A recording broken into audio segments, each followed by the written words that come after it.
Peter, you've been doing great so far. Just some layup questions ahead, and let's bring this home. I think you would prefer the human race to endure, right?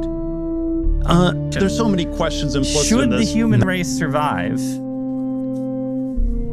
Fuck, yes. I also would like us to radically solve these problems, right. and so it's what always, is he talking? What is he talking about? Yeah, transhumanism, and there's a critique of, let's say, the trans people in a sexual context, or a transvestite is someone who changes their clothes and cross-dresses. We want more than cross-dressing or changing your sex organs. We want you to be able to change your heart and change your mind, your whole body. That's tech billionaire and Republican megadonor Peter Thiel. He's basically saying that his political ideology is so unappealing that it'll never win elections. Thiel is one of the co-founders and biggest investors in Palantir, a CIA-funded technology company that has contracts across the government for their data software.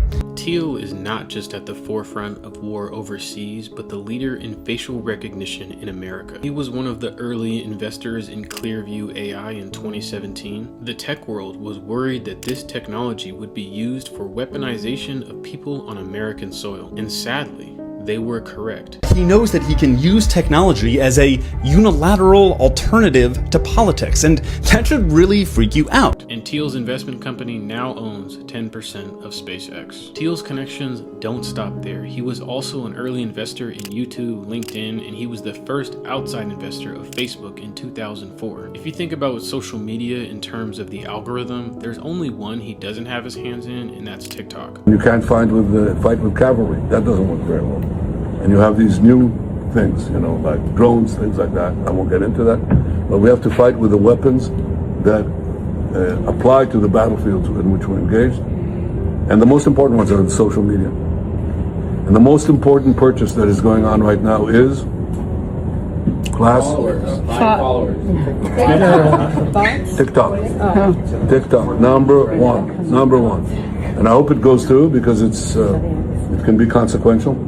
I could go on and on about Thiel's history, but it's time to talk about how we see Thiel today. We continue to advance our mission of becoming the U.S. government's central operating system as we extend our footprint across defense, healthcare, and civilian agencies. He has been involved in politics since 2007, although not successful early on, funding candidates like Ron Paul for president who failed, and then tried funding Meg Whitman for governor of California who also failed. He failed again in 2012, setting up a YouTube channel for Mitt Romney when he was running for president, and that time he spent $3.3 million in ads. Finally, Thiel found success in 2016 during Trump's campaign.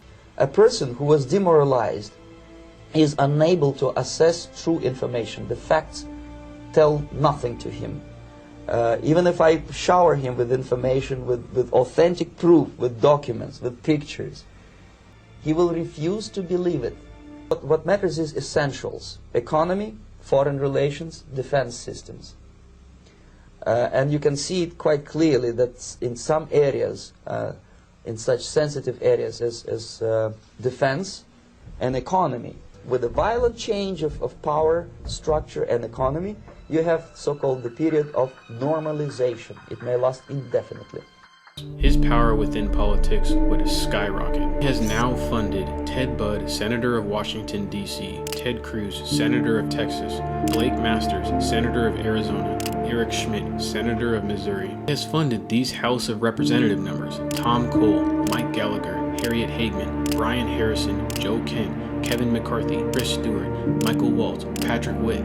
One of the most important ones is Vice President J.D. Vance. Vance decided to run for Senate in Ohio. Thiel gave his super PAC $15 million, the most ever in a senator race. Thiel is directly connected to J.D. Vance receiving the nominee to become vice president. He is investing his money in the background, funding right-wing influencers, podcasts, and journalists, and even building an entire university.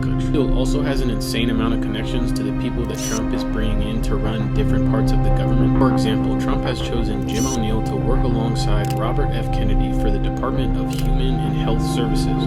Jim O'Neill used to work for Peter Thiel. Trey Stevens, who is supposed to receive one of the highest ranking positions at the Pentagon, Defense Secretary, managing the defense budget and executing the priorities of the Secretary of Defense, basically means unlimited funding for Palantir. Blake Masters, who has also worked for Thiel, is under consideration to head up the Bureau of Alcohol, Tobacco, Firearms, and Explosives. The chance to influence the government is a huge opportunity, said Jack Abram, who leads Thiel's foundation. Ask Pete what he thinks about Peter Thiel being so in love with J.D. Vance, who is flatly against gay marriage. So I think it's a profound contradiction, but maybe it's not that complicated. I know there are a lot of folks who say, what's going on with some of these Silicon Valley folks veering into Trump world with J.D. Vance and backing Trump? What are they thinking? Silicon Valley is supposed to be, they're supposed to care about climate. They're supposed to be, pro-science and rational and libertarians. So normally libertarians don't like authoritarians. What's up with that? I think it's actually, we've made it way too complicated. It's super simple. These are very rich men who have decided to back the Republican Party that tends to do good things for very rich men. I couldn't agree more. A Trump party hosted by Peter Thiel with all of Silicon Valley. The party symbolized the euphoria of the tech industry on the cusp of Trump's presidency. The guest list included Mark Zuckerberg, Sam Altman, Miriam Adelson, and the Vice President-elect J.D. Vance. Join the movement now and help spread truth and awareness.